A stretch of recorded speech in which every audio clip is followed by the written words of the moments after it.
Hello everyone. आज हम इस वीडियो में बात करने जा रहे हैं 12th के बाद यूपीएससी आईएएस एग्जाम्स की प्रिपरेशन से रिलेटेड। और इसके लिए हमारे बीच अवेलेबल है top UPSC educator professor Sunny Kapoor sir, जो कि right career maker IAS academy के founder, director and senior faculty भी हैं। सर के मार्गदर्शन में बहुत से बच्चों ने अपने सपने को साकार किया है।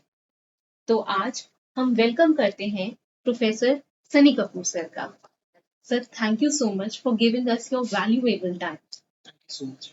सर, सबसे पहले मैं आपसे यही पूछना चाहूंगी कि वाई यूपीएससी, एक स्टूडेंट यूपीएससी के करियर को क्यों परस्यू करे?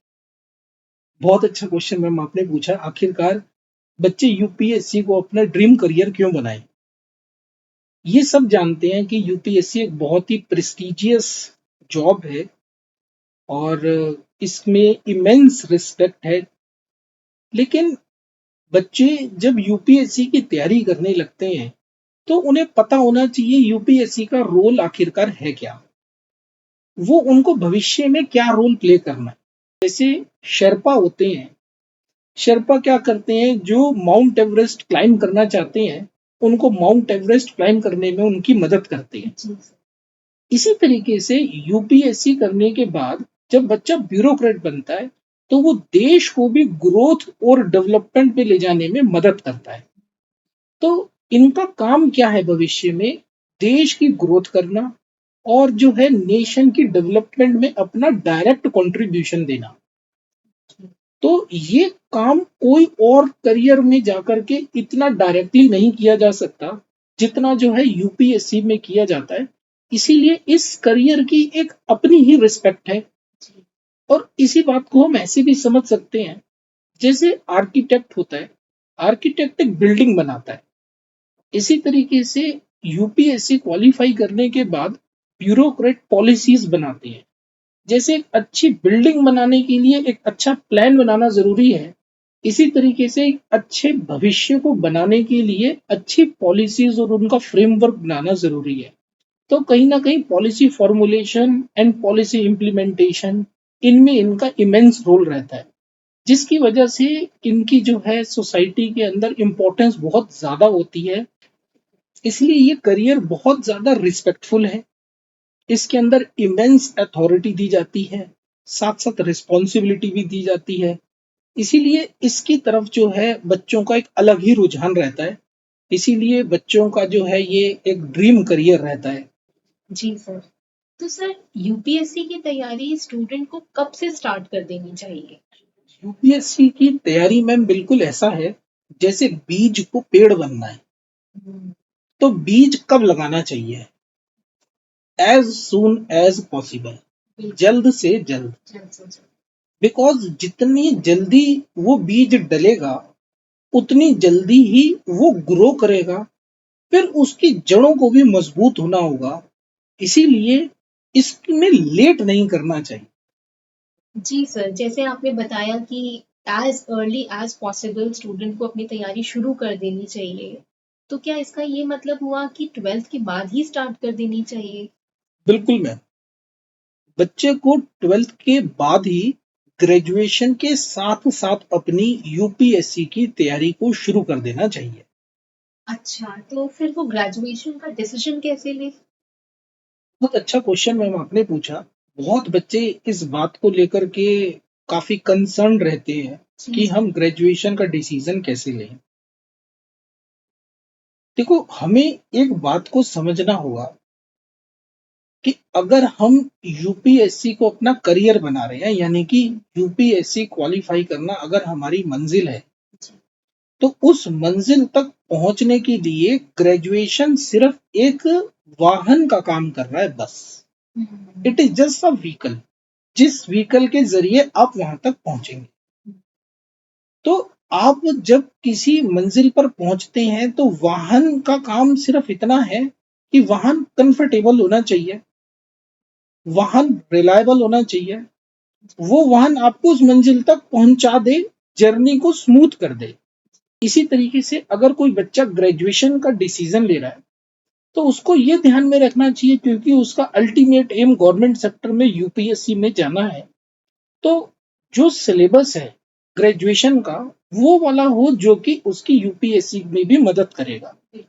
और इसमें कुछ बच्चे पूछते हैं कि सर मैं पॉलिटिकल साइंस लूं, मैं ज्योग्राफी लूं, मैं हिस्ट्री लूं। तो मैं कहूंगा आप कुछ भी ले लो। आप हिस्ट्री ले सकते हो, ज्योग्राफी ले सकते हो, पॉलिटिकल साइंस ले सकते हो, आप हिस्ट्री ले सकते हो। आप इस तरीके के कोई भी सब्जेक्ट्स का कॉम्बिनेशन अगर आप बनाते हो तो ये सारे ही सब्जेक्ट्स आपके यूपीएससी में आते हैं। तो वो अगर सब्जेक्ट ओवरलैप कर रही हैं तो आप जब यूपीएससी की तैयारी करेंगे तो ग्रेजुएशन की तैयारी आपकी ऑटोमेटिकली हो जाएगी। तो इस तरीके से हम जो है अपने ग्रेजुएशन का डिसीजन ले सकते हैं, ताकि 3 साल हमारी ग्रेजुएशन जो है साथ साथ चल सके और हमारे को ग्रेजुएशन में कुछ एक्स्ट्रा बर्डन ना आए और हम फोकस होके अपने यूपीएससी की तरफ आगे बढ़ सकें। जी सर। तो सर जैसे यूपीएससी की तैयारी में एक ऑप्शनल सब्जेक्ट भी रहता है, तो जब बच्चा अपनी ग्रेजुएशन को डिसाइड करे तो क्या उस ऑप्शनल पेपर को भी कंसिडर करते हुए चले ग्रेजुएशन के अंदर? जब बच्चा ग्रेजुएशन का डिसीजन लेता है तो अक्सर इस बात को सोचता है कि क्या मैं ऑप्शनल को अभी डिसाइड करूं या कैसे करूं। तो जैसे मैंने मैम अभी बताया, ग्रेजुएशन एक आपका वाहन है, जस्ट एक व्हीकल है जो आपको यूपीएससी की मंजिल तक पहुंचाने में मदद कर रहा है। बस वो वाहन आपको उस मंजिल तक तब अच्छे से पहुंचाएगा जब उसकी गियर सही लगी होगी। ये सही गियर है मैम ऑप्शनल पेपर। तो कुछ लोग ऐसा कहते हैं कि आप ना अपने इंटरेस्ट के बेसिस पर ऑप्शनल को चुन लो।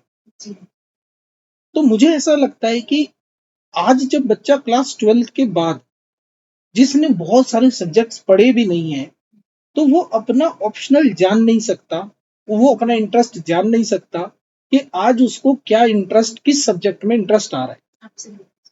दूसरी बात मैम ये होती है कि सिर्फ इंटरेस्ट ही एक फैक्टर नहीं होता, क्योंकि कई बार सपोज बच्चे को किसी ऐसे सब्जेक्ट में इंटरेस्ट आ रहा है जिसका रिजल्ट ही सही नहीं आता, तो क्या वो उस ऑप्शन को परस्यू करेगा?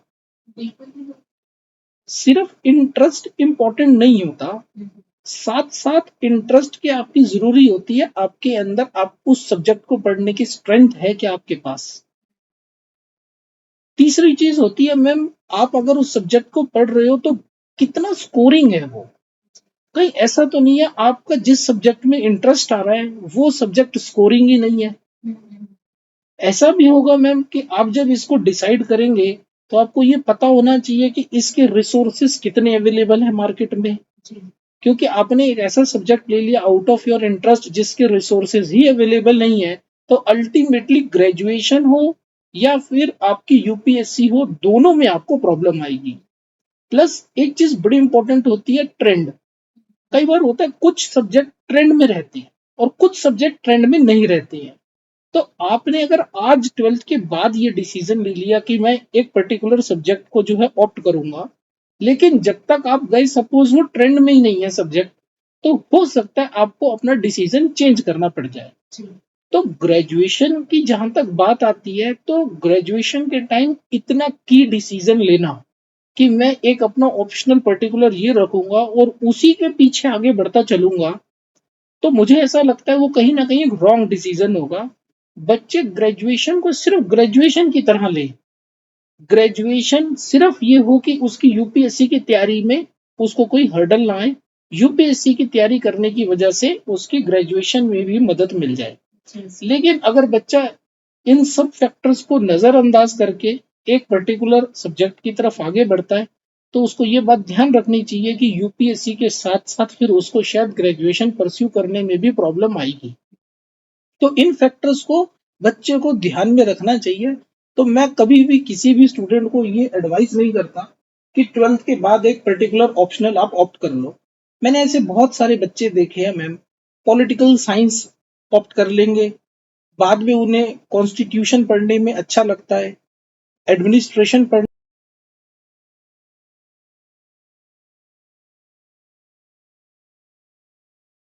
पढ़ने में अच्छा लगता है, फिर वो अपना पॉलिटिकल साइंस छोड़ के पब्लिक एडमिनिस्ट्रेशन ले लेते हैं। मैंने ऐसे बच्चे देखे हैं जो सोशियोलॉजी, जिन्होंने 12th के बाद जो है ग्रेजुएशन में सोशियोलॉजी को मेन सब्जेक्ट माना, बाद में उन्होंने अपना सब्जेक्ट ही चेंज कर लिया। तो जब मैंने उन बच्चों को देखा, जब उन्होंने सब्जेक्ट चेंज कर लिया, उनको डबल प्रेशर आया। उनको ग्रेजुएशन में भी प्रॉब्लम आना शुरू हो गई और उनको साथ ही साथ अपनी जो है यूपीएससी में भी प्रॉब्लम आना शुरू हो गई। अनलेस एंड अनटिल बच्चा ऑलरेडी पढ़ चुका है, काफी सब चीजें जान चुका है, वो फॉर्म डिसीजन लेने की सिचुएशन पे है, तब तो ठीक है। लेकिन अदरवाइज फिर उसको जो है ऑप्शनल को एटलीस्ट ग्रेजुएशन में ध्यान में नहीं रखना चाहिए, बिकॉज ग्रेजुएशन कोई इतनी इम्पोर्टेंट रोल प्ले भी नहीं कर रही है। यूपीएससी तो कह ही रही है कि आप चाहे ग्रेजुएशन रेगुलर कॉलेज से कर लो, चाहे आप कॉरेस्पॉन्डेंस से कर लो, और सारी स्ट्रीम के बच्चे आ रहे हैं। कोई ऐसा नहीं है कि एक पर्टिकुलर स्ट्रीम को कोई बेटर एडवांटेज मिल रहा हो। साइंस के बच्चे भी हैं जो यूपीएससी की तैयारी कर रहे हैं, कॉमर्स के भी कर रहे हैं, मेडिकल के भी कर रहे हैं, ह्यूमैनिटीज के भी कर रहे हैं। सो वी कैन नॉट से कि एक ही फील्ड से या एक ही पर्टिकुलर उसमें जाकर उसको फायदा मिलेगा, ऐसा नहीं है।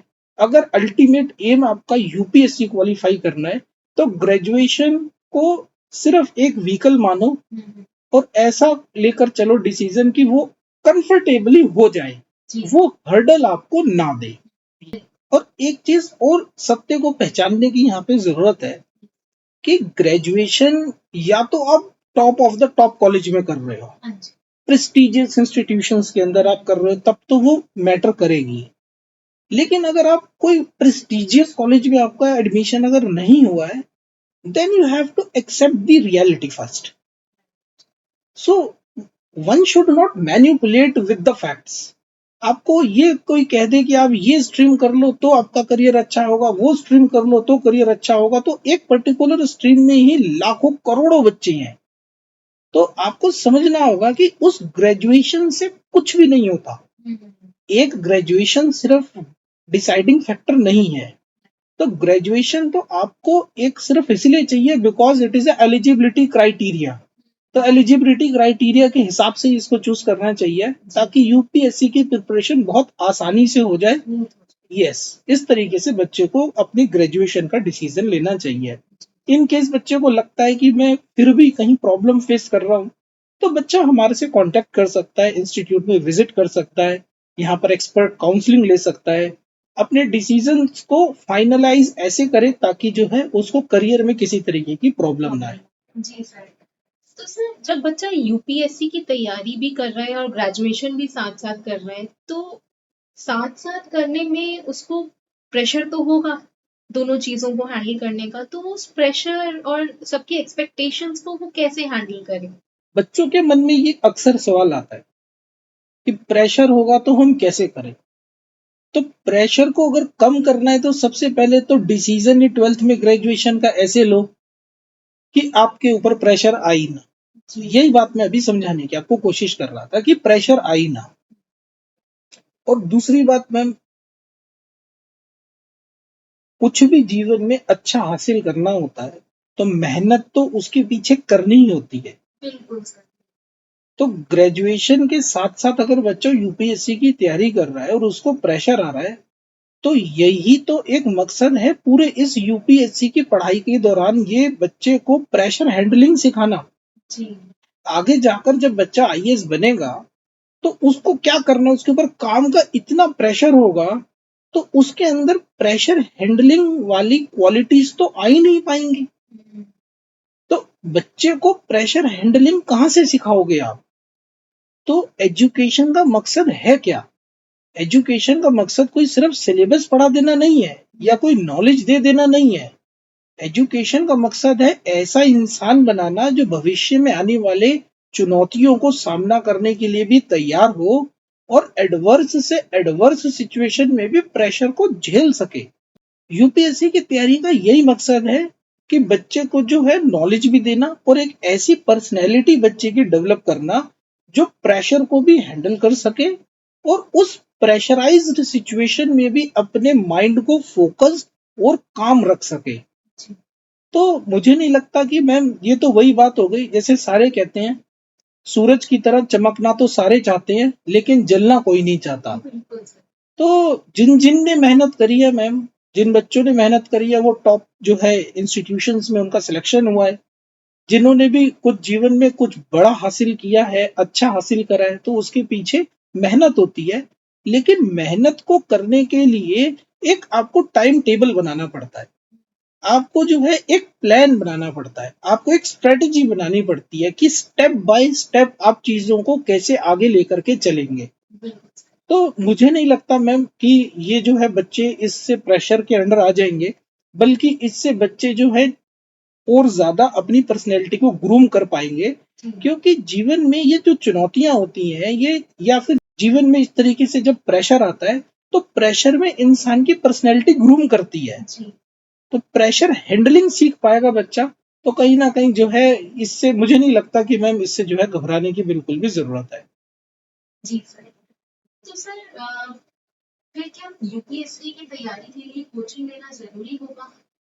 बहुत अच्छा क्वेश्चन मैम आपने पूछा कि अगर यूपीएससी की तैयारी बच्चा कर रहा है 12th के बाद, तो क्या उसको कोचिंग लेना जरूरी है या नहीं है। तो आप ऐसे समझे मैम, यूपीएससी की कोचिंग एक नेविगेशन का काम करती है। जैसे एक अनजान शहर में अगर आपको जाना है और आपने गूगल मैप का सहारा ले लिया, नेविगेशन का सहारा ले लिया, तो आप जो है उस रास्ते में अनजान शहर से निकल जाएंगे। बिल्कुल सर। तो दूसरा तरीका है कि आपको लगता है मैं कोचिंग नहीं लेके मैं खुद करूंगा, तो इसका मतलब है आप कह रहे हो कि मैं गूगल मैप का सहारा नहीं लूंगा और मैं लोगों से पूछ पूछ के जाऊंगा। तो पहुंच तो बंदा जाएगा ही। सवाल ये पैदा होता है कि वो जो रास्ता 2 घंटे में तय किया जा सकता था, उसी रास्ते के शायद वो 10 घंटे तय करेगा। और ऐसा भी हो सकता है रास्ते में से ही लौट के आ जाए, उसको लगे कि शायद मैं कर ही नहीं पाऊंगा। तो कोचिंग जो है वो आपको एक बताती है कि आपको किस तरीके से सब्जेक्ट्स को पढ़ना है, कौन से टॉपिक को पढ़ना है, कौन सा टॉपिक पहले पढ़ना है। जी सर। तो सर इस एग्जाम की फिर तैयारी किस तरीके से करनी चाहिए?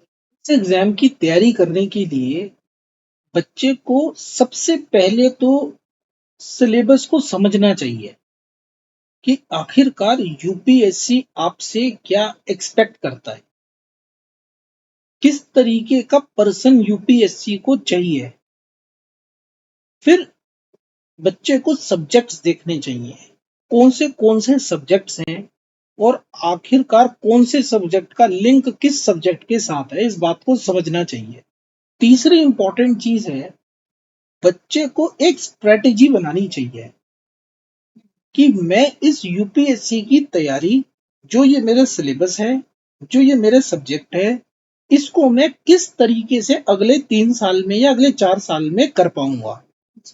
और उस स्ट्रेटेजी को ध्यान में रखते हुए, क्योंकि हर बच्चा अलग है मैम, किसी बच्चे का एक सब्जेक्ट वीक होता है तो किसी बच्चे का दूसरा सब्जेक्ट, किसी को लगता है कि नहीं मेरी इको बहुत वीक है, किसी को लगता है नहीं मेरी इको बहुत स्ट्रांग है, कईयों को लगता है मेरी हिस्ट्री बहुत वीक है, कईयों को लगता है मेरी हिस्ट्री बहुत स्ट्रांग है। तो उसको एक पर्सनलाइज्ड लेवल पर स्ट्रेटेजी बनानी होगी। उसको ये समझना होगा कि मैं अपने लेवल पर ऐसा क्या करूं जो मेरे को 3 साल में एक विनिंग एज दे, मैं अपनी कमियों को दूर कर पाऊं और जो है उस हिसाब से अपने प्लान्स को बनाए और अकॉर्डिंगली उस प्लान को छोटे छोटे टास्क के अंदर बांट दे और उन टास्क को एक टारगेट को ध्यान में रखते हुए आगे लेकर के चले। तो दूसरी चीज मैम, उसको एक बैलेंस्ड अप्रोच फॉलो करनी होगी। अगर बच्चे ने सपोज कोई यूपीएससी की तैयारी कर रहा है और साथ साथ वो कोई डिफरेंट स्ट्रीम से जो है वो अपनी ग्रेजुएशन कर रहा है, तो उसको एक अपना टाइम टेबल बनाना होगा कि ये टाइम मेरी ग्रेजुएशन की पढ़ाई के लिए है और ये टाइम मेरा जो है यूपीएससी की तैयारी के लिए है। तो जब वो अपना डेली बेसिस पर शेड्यूल बनाएगा, तब वो जो है अपनी तैयारी को आगे लेकर के जा पाएगा। और तीसरी चीज जो इसके अंदर बहुत इंपॉर्टेंट है वो है रिसोर्सेज। जैसे कि उसके पास सही स्टडी मटेरियल होना चाहिए, क्योंकि कई बार मैंने ऐसे बच्चों को सुना है कि वो कहते हैं 6 to 12 की एनसीईआरटी पढ़ लो, अब अक्सर यही सुनने को मिलता यस, वो क्या होता है, सारे ही पढ़ने लग जाते हैं। और कई सारे ऐसे सब्जेक्ट्स हैं जिसके बारे में हमने सब कुछ पढ़ना भी नहीं है, तो उसको मालूम होना चाहिए कि मुझे क्या पढ़ना है और मुझे क्या नहीं पढ़ना है। अगर वो ये चीज नहीं जान पाया, क्योंकि जैसे एग्जाम्पल के लिए कुछ टॉपिक्स ऐसे हैं, जैसे वर्ल्ड हिस्ट्री की हम अगर बात करें, बच्चा हिस्ट्री अगर खुद पढ़ रहा है तो वर्ल्ड हिस्ट्री के सिलेबस में ये बात लिखी हुई है कि वर्ल्ड हिस्ट्री का सिलेबस आएगा from the mid of 18th century, यानी कि जो मेडिवल टाइम की वर्ल्ड हिस्ट्री थी या फिर एंशियंट टाइम की वर्ल्ड हिस्ट्री थी जिसमें रोमन एम्पायर वगैरह होते थे, वो नहीं पढ़ना। अब बच्चे कई बार क्या करते हैं, उनको पता नहीं होता तो वो पुरानी हिस्ट्री जो मतलब सिलेबस में भी नहीं आनी, वो पढ़ना शुरू कर देते हैं। टाइम खराब होता है। उससे टाइम भी मैम खराब होता है, उनका कॉन्फिडेंस भी डाउन होता है। उन्हें लगता है कि मैं पढ़ तो बहुत रहा हूँ लेकिन मेरे अंदर कॉन्फिडेंस नहीं आ रहा। बिल्कुल सही कह थोड़े टाइम के बाद वो बच्चे जो हैं इसमें या तो बैकआउट कर जाते हैं या फिर जो है उनको ये बहुत टफ लगने लग जाता है। तो उन्हें इसकी तैयारी बड़े ध्यान से जो है आगे लेकर के चलनी होगी। एक एक स्टेप उनको बड़ा सोच समझ के आगे बढ़ाना होगा, क्योंकि वो एक दिशा की तरफ आगे बढ़ रहे हैं। अगर वो सही दिशा की तरफ आगे बढ़ते रहे तभी वो अपनी मंजिल को पा पाएंगे, क्योंकि जब वो दिशा में आगे बढ़ रहे हैं तो उनका मनोबल भी बढ़ा हुआ होना चाहिए और उनकी सोच भी सकारात्मक होनी चाहिए, तभी वो जो है उस मंजिल को पा पाएंगे। जी सर।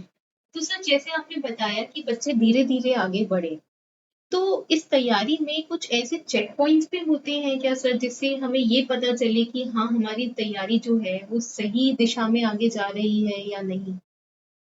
बिल्कुल मैम, जैसे सपोज मैं फरीदाबाद में हूँ, मुझे ताजमहल जाना है, आगरा जाना है, जी। तो मुझे पता है कि रास्ते में पहले पलवल भी पड़ता है, फिर बीच में मथुरा भी पड़ेगा, उसके बाद मैं जो है आगरा पहुंच पाऊंगा। ये मेरे चेक पॉइंट्स हैं। इसी तरीके से जब यूपीएससी की बच्चा तैयारी करेगा तो उसको सबसे पहले ये देखना होगा कि क्या उसका सिलेबस कंप्लीट हो गया। This is the one of the check point. अगर उसका सिलेबस कंप्लीट नहीं हुआ तो वो कभी भी अपनी मंजिल पर नहीं पहुंच पाएगा। ऐसे बहुत सारे बच्चे होते हैं मैम, वो जब तैयारी शुरू करते हैं तो जैसे अपनी अधूरी छोड़ देते हैं तैयारी। जैसे एग्जाम्पल के लिए प्री का पढ़ लेंगे सिर्फ, मेंस का पढ़ेंगे ही नहीं, या फिर जो है प्री और मेंस में जीएससी सेट पढ़ लेंगे, ऑप्शनल को पढ़ेंगे ही नहीं। तो अगर वो इस तरीके से अपने डिसीजन ले रहे हैं तो इसका मतलब है वो कभी भी इस एग्जाम को क्वालिफाई नहीं कर पाएंगे। तो सबसे पहला चेक पॉइंट है कि आपका क्या सिलेबस कंप्लीट हुआ है या नहीं हुआ है। दूसरा चेक पॉइंट इंपॉर्टेंट ये है कि जो आपने पढ़ा, क्या आपने उसको सही समझा है या नहीं समझा। क्या आप वो फैक्ट्स को अपने माइंड में मेमोराइज कर पा रहे हो या नहीं कर पा रहे हो।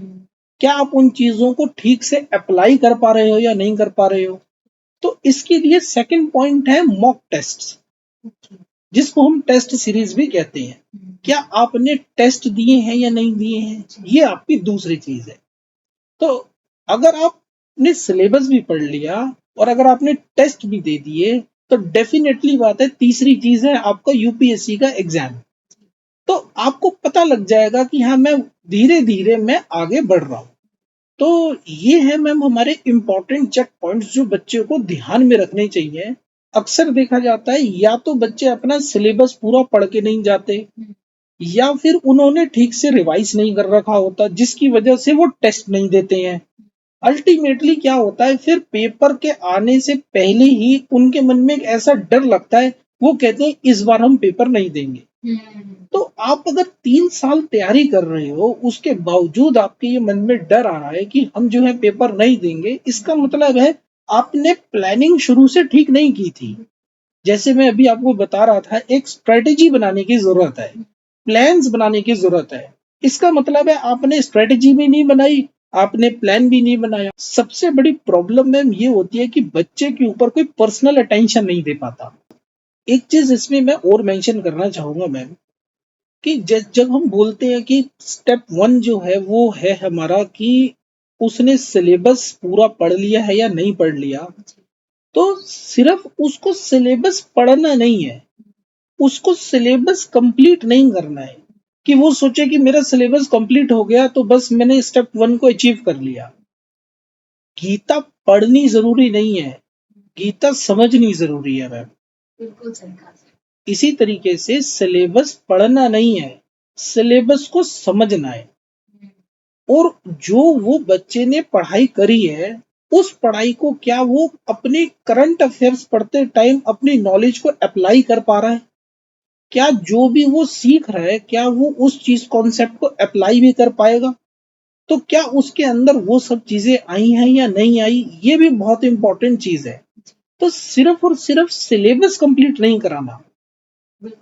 तो स्टेप 1 के अंदर उसका सिलेबस गीता पढ़नी भी है और साथ साथ गीता को समझना भी है, और ये भी चेक करना है कि गीता सही समझी है या नहीं समझी है। तो इसके लिए उसको टेस्ट भी देना जरूरी है, तब जाकर फिर जो है वो अपना फाइनल जो है यूपीएससी का एग्जाम दे सकता है। अच्छा जी सर। तो सर किस तरीके के बच्चे जो है वो इस एग्जाम को क्वालिफाई करते हैं, मतलब उनमें क्या क्वालिटीज ऐसी होती हैं? बहुत अच्छा क्वेश्चन मैम आपने पूछा कि किस तरह के बच्चे इस एग्जाम को क्वालिफाई करते हैं। पहली बात तो मैम, इस यूपीएससी एग्जाम को क्वालिफाई करने के लिए सिर्फ नॉलेज नहीं चाहिए। अच्छा। तो कुछ बच्चे ऐसे होते हैं, वो सोचते हैं हम पढ़ाई में बहुत अच्छे रहे हैं तो हम इसको क्वालिफाई कर जाएंगे, लेकिन ऐसा अक्सर देखा नहीं जाता। इस एग्जाम को क्वालिफाई करने के लिए नॉलेज के साथ साथ कुछ स्किल्स भी चाहिए, और साथ साथ आपकी एक पर्सनैलिटी भी चाहिए। तो आपके पास नॉलेज भी हो, आपके पास स्किल्स भी हो, और आपकी पर्सनैलिटी भी हो। ये तीनों चीजों पे अगर आप काम कर पाए, जिस बच्चे के पास ये तीनों चीजें होंगी, वो बच्चा तो इस एग्जाम को क्वालिफाई कर देगा। लेकिन जिसके पास सिर्फ नॉलेज है, रट्टू तोता है, या उसने जो है किताबें पढ़ रखी हैं और वो सोच रहा है मैं इस एग्जाम को क्वालिफाई कर दूंगा, so this is next to impossible. अब जैसे स्किल्स की बात करें मैम, तो स्किल्स में सबसे पहली जो स्किल है जो चाहिए बच्चे को, वो है एनालिटिकल स्किल्स। बच्चे का एक एनालिटिकल माइंड सेट होना चाहिए। अगर बच्चे के अंदर पढ़ाई करते करते एनालिटिकल माइंडसेट उसका डेवलप नहीं हुआ, तो बच्चे की तैयारी बेकार है। उस बच्चे के एग्जाम में कभी भी जो है सिलेक्शन नहीं हो सकता। अब ये सवाल पैदा होता है, एनालिटिकल एबिलिटीज बच्चे के अंदर आएंगी कैसे? यहीं पर रोल आता है कोचिंग इंस्टीट्यूट का मैम। जब बच्चों को पढ़ाया जा रहा है, तो क्या सिर्फ उन्हें बताया जा रहा है या उन्हें सोचने पे मजबूर किया जा रहा है? Education is about training of mind, education is not about telling of facts. आप जब एजुकेट कर रहे हैं किसी को, तो किसी घटना की जानकारी नहीं दे रहे केवल, आप उस घटना को पूरा एनालाइज करके बता रहे हैं, उसको पूरी समझा रहे हैं उस बात को। सामने वाले बच्चे के दिमाग को खोलने का काम है, बताने का काम नहीं है। अगर आपने केवल बताया, उसका दिमाग को खोला नहीं, दिमाग को चलाया नहीं, तो शायद बच्चे के अंदर एनालिटिकल स्किल्स नहीं आ पाएंगी। तो जैसे अगर कोई घटना होती है तो बच्चा अपने व्यूज भी रख पा रहा है या नहीं रख पा रहा, कोई सिचुएशन है तो उसको कितने अच्छे से वो समझ पा रहा है, ये सब चीजें भी एक बहुत इंपॉर्टेंट रोल प्ले करती है। तो आप देखोगे ज्यादातर बच्चे अपना सिलेबस पढ़ लेते हैं। हाँ जी। जैसे मैंने अभी बताया, गीता पढ़ लेंगे लेकिन गीता को समझ नहीं पाएंगे। इसी तरीके से पढ़ लिया, एनालिटिकल स्किल्स डेवलप नहीं करी। जैसे एग्जाम्पल के लिए, बच्चे को एक लॉ पढ़ा रहे हो, कॉन्स्टिट्यूशन पढ़ा रहे हो। अब दो तरीके हैं पढ़ाने के।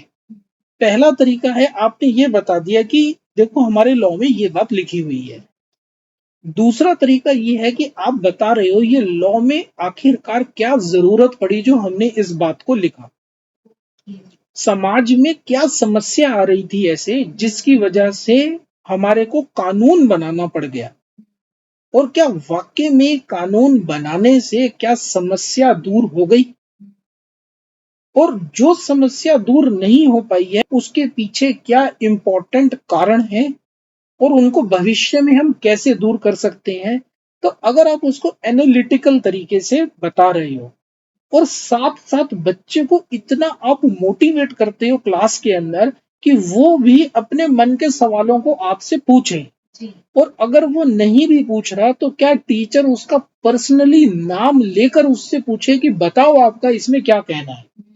क्योंकि जब मैम कोई नट बोल्ट होता है, सपोज करो उसमें अगर जंग लग गया तो वो अपने आप नहीं घूमता, बहुत फोर्स लगाना पड़ता है उसको। यही काम एक टीचर का है। बच्चे का दिमाग जो है, हमारे जो अभी एजुकेशन का सिस्टम है उसके अंदर बच्चे को दिमाग लगाना नहीं सिखाया जाता, बच्चे को रट्टा मारना सिखाया जाता है। जो 99% ला रहा है उसका ये मतलब नहीं है कि बच्चे में दिमाग बहुत ज्यादा है, इसका मतलब है बच्चे के पास फैक्ट्स बहुत ज्यादा उसको याद थे जिसको वो अप्लाई करके आ गया। इसीलिए बच्चे को सिर्फ पढ़ाना नहीं है, बच्चे को समझाना है, उसका एक थॉट प्रोसेस डेवलप कराना है, उसकी एक जो है मेंटल एबिलिटीज को डेवलप करना है। तो अगर वो एनालिटिकल स्किल्स उसकी डेवलप हो जाती हैं तो बच्चा इस एग्जाम को क्वालिफाई करने के उसके चांस बढ़ जाते हैं। और तीसरी चीज है मैम इसके अंदर पर्सनैलिटी। जब पर्सनैलिटी की बात आती है तो इसका मतलब क्या बच्चा प्रेशर हैंडल करने के लायक बन पाया है। जैसे आपने बताया। यस, क्या बच्चा प्रेशर हैंडल करने के लायक बन पाया है, क्या बच्चा एक नेगेटिव सिचुएशन जब चले तब भी क्या पॉजिटिव रहना सीख पाया है। ऐसा तैयारी के दौरान अक्सर होता है। तो क्या वो अपने इमोशंस को कंट्रोल करना सीख पाया है। ये चीजें हैं उसकी पर्सनैलिटी की कि क्या एक सकारात्मक नजरिया उसका पैदा हो पाया है या नहीं हो पाया है। तो जैसे आज चुनौतियां तो बहुत सारी हैं, समस्याएं तो बहुत सारी हैं, क्या कोई उम्मीद की राह भी दिखाने के लायक बन पाया है या नहीं बन पाया। तो ये तीनों चीजों के ऊपर अगर बच्चे ने काम किया तो वो बच्चे जो हैं इस एग्जाम को इजीली क्वालिफाई कर जाते हैं, सिवाय उनके जो सिर्फ और सिर्फ अपनी नॉलेज पर ही काम करते रहते हैं। जी सर। तो सर मैं आपसे ये पूछना चाहूंगी कि यूपीएससी एग्जाम की तैयारी में लगभग कितना खर्चा आ जाता होगा, क्योंकि हमने तो यही सुना है कि इसमें लाखों रुपए खर्च हो जाते हैं। यूपीएससी की तैयारी में जैसे आपने बताया लाखों रुपए खर्च हो जाते हैं, ये बात डिपेंड करती है कि बच्चा तैयारी कर कहाँ से रहा है, और इस बात पे ध्यान लगाना भी बहुत जरूरी है। क्योंकि ये बिल्कुल ऐसे है कि मैं अगर कहीं लॉन्ग जर्नी पर जा रहा हूँ तो मैं एक अपनी टोटल कॉस्ट एस्टिमेट करता हूँ, मैं एक बजट बनाता हूँ कि मैं जाऊंगा तो कितने रुपए खर्च होंगे मेरे। इसी तरीके से ये भी यूपीएससी एक मंजिल है, इस मंजिल तक पहुंचने में मेरा कितना पैसा खर्च हो जाएगा, और ये भी बहुत इंपॉर्टेंट फैक्टर होता है। कुछ बच्चे ऐसे हैं जैसे अभी आपने बोला लाखों रुपए खर्च कर देते हैं, जैसे हब में चले जाएंगे, जैसे कोई एजुकेशन के हब बने हुए हैं, लेट सपोज एक दिल्ली हब बना हुआ है, तो अगर बच्चा वहां जा रहा है जहां पर कोचिंग के ही स्टार्टिंग फीस अगर उनसे पूछो तो 2.5 लाख रुपए 3 लाख रुपए की कोचिंग फीस वो मांगते हैं, और बच्चा अगर वहां जाकर के रह रहा है तो 13-14 हजार रुपए लगभग पीजी का उसका रहने का एक महीने का लगता है, 4-5 हजार खाने का लगा लो तो ऑलमोस्ट 20 हजार रुपए महीने का रहना है। तो 12 महीने एक औसत अगर आप पकड़ते हो तो 12 महीने अगर आप औसत पकड़ते हो तो मोटा माटी 2.5 लाख रुपए रहने का हो गया, और 2.5 लाख रुपए उन्होंने आपसे कोचिंग की फीस ले ली, तो 5-5.5 लाख रुपए के करीब आपके यहाँ पर खर्च हो गए। फिर बच्चे की किताबें भी हैं, प्लस 5-5.5 लाख के बाद कुछ ऐसी चीजें हैं जो कि आपकी कोचिंग में इंक्लूडेड नहीं होती। जैसे सपोज करो दिल्ली में बच्चा अगर गया अब बच्चे को आंसर राइटिंग प्रैक्टिस करनी है। मुझे एक स्टूडेंट मिला, वो कहने लग गया, सर मैं आंसर राइटिंग प्रैक्टिस का, मैंने पूछा 25,000 रुपए आंसर राइटिंग प्रैक्टिस के अलग से मांगते हैं। जैसे एस्से है, बच्चे को एस्से प्रैक्टिस करानी है तो 20 से 25,000 रुपए एस्से के अलग से मांगेंगे। तो आप ये देखिए कि 5-7 लाख रुपए बच्चा वहां पर यूं ही खर्च देगा, और 1 साल के बाद अगर बच्चा वहां से लौट के नहीं आया और उसको लगा मैं वहीं रहता हूं, तो 1 साल में 2.5 लाख है, तो 2 साल और रह गया तो 5 लाख और रुके हो गए। तो 7 लाख और 5 लाख का लगभग लगभग 10 से 12 लाख रुपए बच्चे ने खर्च दिए। सवाल ये पैदा होता है कि 10 से 12 लाख रुपए बच्चे ने इसी चीज पर अगर खर्च दिए, तो जब एक अच्छी कोचिंग आप ही के शहर में उपलब्ध है, जहां पर आप 1.25 लाख के आसपास टोटल कोचिंग कर सकते हो, और उसके बावजूद कोई अगर 10 से 12 लाख रुपए खर्च रहा है, तो कहीं ना कहीं इसका मतलब है उस बच्चे ने जो है फाइनेंशियल प्लानिंग नहीं करी है। और ये बड़ी दुख की बात है कि इंसान इतनी मेहनत का पैसा इस तरीके से लाखों रुपए खर्च देना और एक परेशानी झेलना, तो मुझे नहीं लगता कहीं पर भी मैम समझदारी है। अब जैसे बहुत सारी संस्थाएं ऐसे हैं, ग्रेजुएशन के साथ यूपीएससी कोचिंग कराना शुरू करती हैं, और जो संस्था है वो भी किसी तरीके से ओपन की कोई संस्था है, कॉरेस्पॉन्डेंस से फॉर्म भरा लिया या किसी यूनिवर्सिटी के साथ टाई अप कर लिया, और ग्रेजुएशन के साथ यूपीएससी की कोचिंग के पैकेज बना रखे हैं 5 लाख के, 7 लाख के। तो ये किसी भी तरीके की समझदारी नहीं है। जी सर। तो एक पहले तो ये समझना होगा कि हमारे को क्या 10-12 लाख रुपए खर्च करना क्या किसी भी तरीके की कोई समझदारी है? 10 से 12 लाख रुपए मैम कोचिंग पे खर्च देना किसी भी तरीके की समझदारी नहीं है, और खास करके ऐसी जगह जहां पर वातावरण भी खराब हो। मैं सबका तो नहीं कहूंगा, लेकिन अधिकांश यही देखा जाता है, अगर बच्चा अपने माँ बाप की नजर से दूर हो जाता है तो वहां पर बच्चा बिगड़ जाता है। और ये बात कोई छुपी हुई नहीं है, ये तो आप ओपन में जाकर देख सकते हैं। वहां पर रात को 12-12, 1-1 बजे तक बच्चे जो हैं, लड़के लड़कियां घूम रहे हैं, बच्चा बिगड़ रहा है वहां जाकर के, पैसे दे करके बिगड़ना, तो मुझे नहीं लगता ये किसी भी तरीके की समझदारी है। तो फाइनेंशियल प्लानिंग ऐसे रखनी चाहिए कि इंसान को बर्डन भी ना महसूस हो, और खास करके जैसे कहीं अगर कोई जा रहा है और उसको बोल रहा है कि नहीं हमारे को तुम 2 महीने में सारा पैसा दे दो, 3 महीने में सारा पैसा दे दो, 4 महीने में सारा पैसा दे दो, तो तैयारी इतनी लंबी है, और पैसा अगर आपसे सारा कोई ले लेगा और बाद में उसने पढ़ा तो दिया, पढ़ा तो देखो सारे देंगे, ये बात को समझना होगा, पढ़ा सारे देते हैं, क्या वो समझा पाएगा? क्या बच्चे को समझ आ रहा है या क्या बच्चे को समझ आ रहा है? और आप 10 से 12 लाख रुपए खर्च रहे हो ऐसी जगह पे जहां 500 बच्चों की भीड़ पड़ रही है, जहां पे आपका बच्चा पूछ भी नहीं सक रहा है, तो क्या ये समझदारी है, या भीड़ को देखकर ही भीड़ का हिस्सा बन जाना है? अगर आज लोग भीड़ के पीछे भाग रहे हैं, तो भीड़ के पीछे भागोगे तो भीड़ ही बन जाओगे। तो आप ये देखो, बच्चे को पढ़ा तो देंगे, लेकिन क्या बच्चे को समझा पाएंगे? क्या बच्चे का एनालिटिकल स्किल्स डेवलप करा पाएंगे? क्या वो बच्चा जो है उन टीचर्स के साथ कांटेक्ट कर पाएगा? क्या टीचर को बच्चे का नाम भी पता होगा?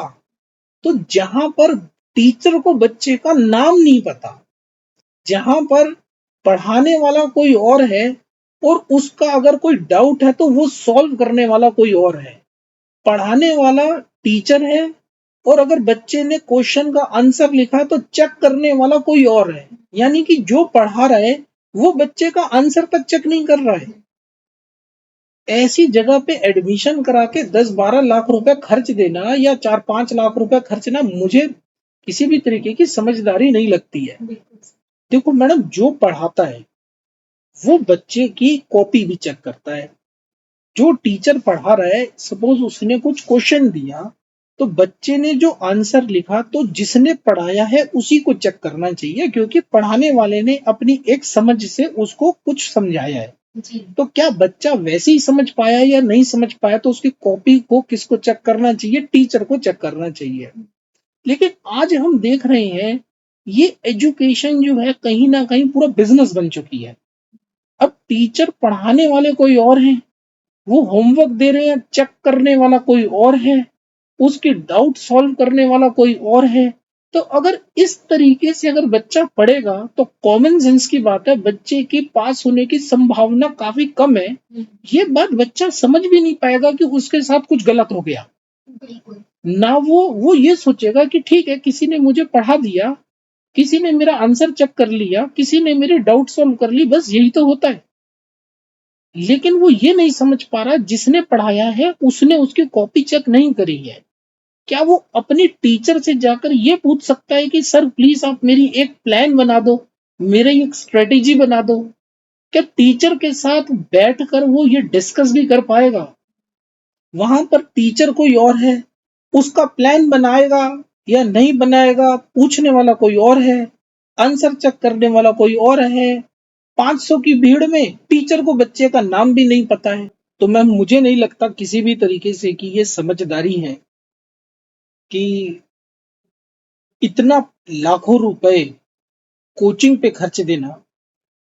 बिकॉज जब आप बहुत ज्यादा खर्च देते हो तो कहीं ना कहीं बच्चे के ऊपर भी एक मेंटल प्रेशर पड़ जाता है। बहुत ज्यादा मेंटली प्रेशराइज्ड फील करने लगता है बच्चा भी। पेरेंट्स भी मेंटल प्रेशर में आ जाते हैं और प्रेशर में आकर के ना बच्चा अच्छे से पढ़ पाता है और ना ही बच्चा जो है अपना बेस्ट दे पाता है, क्योंकि उसको पेपर की तैयारी करने की बजाय ये चिंता खाती रहती है मेरे ऊपर इतना पैसा खर्च हो गया, जी। क्या मैं कर पाऊंगा या नहीं कर पाऊंगा, उसके अंदर एक डर पैदा हो जाता है। तो मुझे लगता है कि जब फाइनेंशियल प्लानिंग करे माँ बाप तो हर एस्पेक्ट को ध्यान में रखें। हमने एक वीडियो ऑलरेडी पहले भी बनाई थी जिसके ऊपर हमने ये चर्चा करी थी कि 12th के बाद जो है क्यों करनी चाहिए, कैसे करनी चाहिए। तो उस वीडियो में भी मैंने इस बात को काफी विस्तार में बताया था, जिसका लिंक हम इस वीडियो के नीचे भी दे देंगे, ताकि माँ बाप समझ सकें कि आखिरकार दिल्ली जाने का डिसीजन लेना भी है या नहीं लेना। इसके ऊपर हमने काफी डिटेल में चर्चा की थी। तो फाइनेंशियल प्लानिंग ऐसी होनी चाहिए जो मेरे आज की जरूरत को भी पूरा करे और भविष्य में अगर किसी चीज की जरूरत आए तो उसके लिए भी मेरे पास फंड्स अवेलेबल हो। मैं सारा पैसा एक बारी में ना खर्च दूं, प्लस फाइनेंशियल प्लानिंग में ऐसे करूं जिसकी वजह से बच्चे के ऊपर भी कोई प्रेशर ना आए, मेरे ऊपर भी कोई प्रेशर ना आए।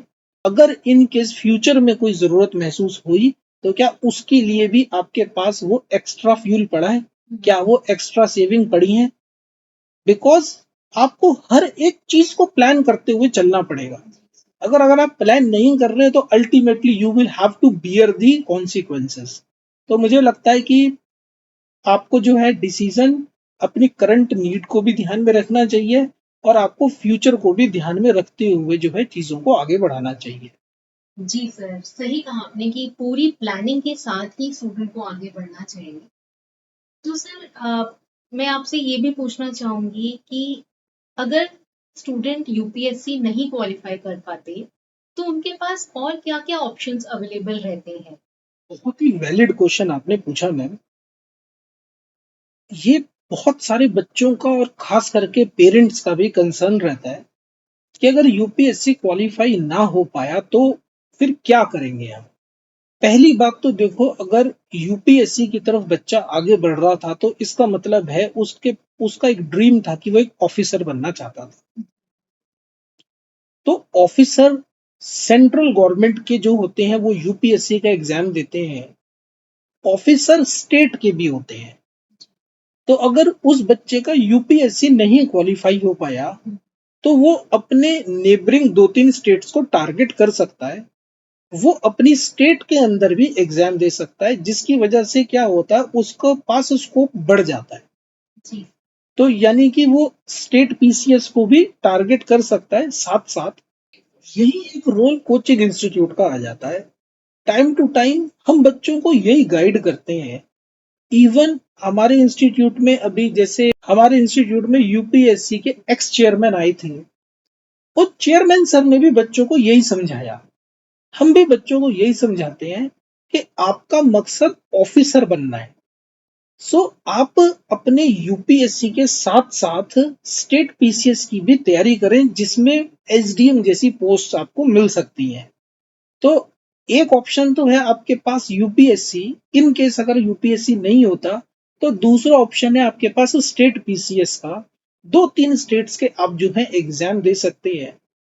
और इन केस अगर आपका स्टेट पीसीएस भी नहीं होता तो सेंट्रल गवर्नमेंट के और बहुत सारे एग्जाम होते हैं, जैसे आरबीआई का एग्जाम होता है, जैसे नाबार्ड का एग्जाम होता है, ऐसे बहुत सारे एग्जाम होते हैं। तो बच्चा उन एग्जाम्स को भी साथ साथ लेकर के चलता है। तो बच्चा अगर यूपीएससी को टारगेट कर रहा है तो साथ साथ बच्चा टारगेट करे स्टेट पीसीएस को, और अगर स्टेट पीसीएस भी नहीं हो पाता तो उसके पास सेंट्रल गवर्नमेंट के और बहुत सारे एग्जाम है, उसको भी टारगेट कर सकता है, इवन बैंकिंग को भी टारगेट कर सकता है। तो बहुत सारे ऑप्शंस उसके पास हैं। इसका ये मतलब नहीं है कि वो सिर्फ एक यूपीएससी की ही तैयारी कर रहा है, तो इसका मतलब सिर्फ और सिर्फ सिविल सर्विसेज का ही ऑप्शन है।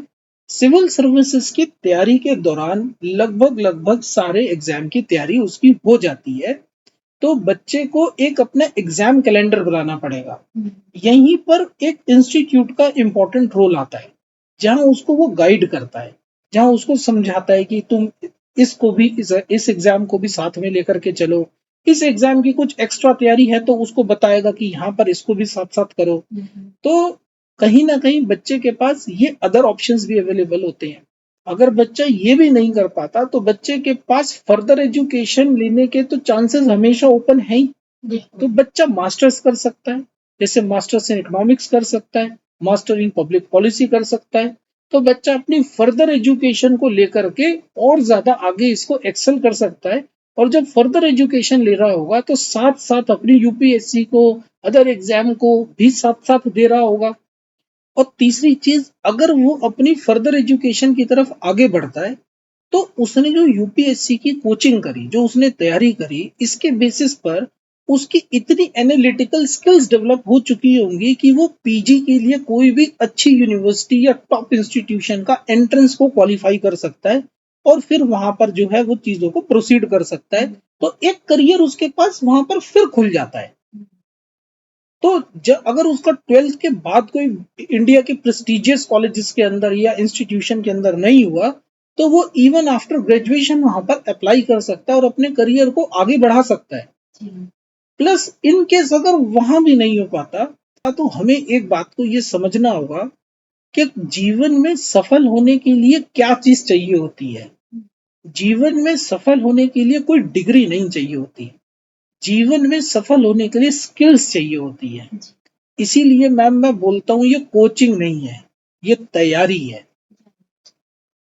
इसीलिए अगर बच्चे ने अपनी तैयारी के साथ साथ, जो कोचिंग के साथ साथ तैयारी करेगा, अगर उस तैयारी में अपनी एनालिटिकल स्किल्स डेवलप कर ली होंगी, अगर उसने अपनी इंटरपर्सनल स्किल्स, जिसको हम कम्युनिकेशन स्किल्स कहते हैं, वो डेवलप कर ली होगी, प्लस उसने एक प्रॉब्लम सॉल्विंग एटीट्यूड डेवलप कर लिया होगा, तो वो किसी भी फील्ड में अगर जाएगा तो मैम वो सफल ही होगा।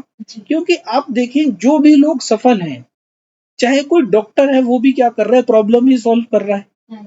चाहे कोई अगर इंजीनियर है वो भी प्रॉब्लम ही सॉल्व कर रहा है, आईएएस भी प्रॉब्लम ही सॉल्व कर रहा है। सारे इंसान जिस भी फील्ड में है उनका काम क्या है, दूसरे लोगों की प्रॉब्लम को सॉल्व करना। इसी तरीके से अगर बच्चे ने पढ़ाई करते करते प्रॉब्लम सॉल्विंग एटीट्यूड डेवलप कर लिया, वो एबिलिटीज उसके अंदर आ गई हैं, तो वो जीवन में किसी भी फील्ड में जाएगा तो वो एक्सेल करेगा। उसके पास पूरा प्राइवेट सेक्टर खुला हुआ है, उसके पास प्राइवेट सेक्टर के सारे ऑप्शंस खुले हुए हैं। तो प्राइवेट सेक्टर में चाहे वो जॉब करे या इवन फ्यूचर में कल को अपना खुद का कोई काम करे तो अल्टीमेटली वो सक्सेसफुल हो जाएगा। ध्यान रखने की बात ये है कि जो 3 साल उसने अपनी तैयारी करी, तो तैयारी उसने अच्छे से करी है या नहीं करी है, बिकॉज ऐसी परिस्थितियों का सामना करना पड़ेगा या नहीं करना पड़ेगा ये डिपेंड करेगा उसने अपने 3 साल कैसे बिताए हैं। अगर वो केवल पढ़ा है अगर केवल उसने सिलेबस खत्म किया है तो शायद हो सकता है उसको समस्या आए, लेकिन अगर उसका दिमाग चलना शुरू हो गया है, अगर उसके अंदर एक एनालिटिकल स्किल्स आ गई हैं, तो मुझे लगता है ये बच्चा जिस भी क्षेत्र में जाएगा जीवन में बहुत ही अच्छा करेगा।